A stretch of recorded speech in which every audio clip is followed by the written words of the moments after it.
Ulizaliwa dhaifu, ulipumwa, mwili wote ukawa baridi.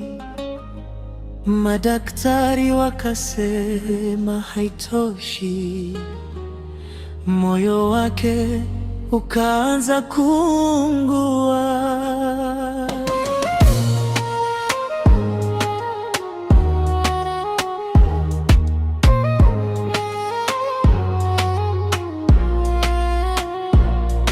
Alilia sakafuni, akapiga magoti, akamlaumu Mola, akatangatanga nyumba hadi nyumba kutafuta pumzi yako irejee.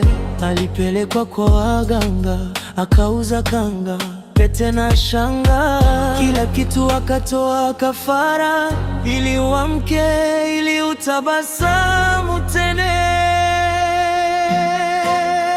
Chozi la mama kichwa limeangukia kichwa chako.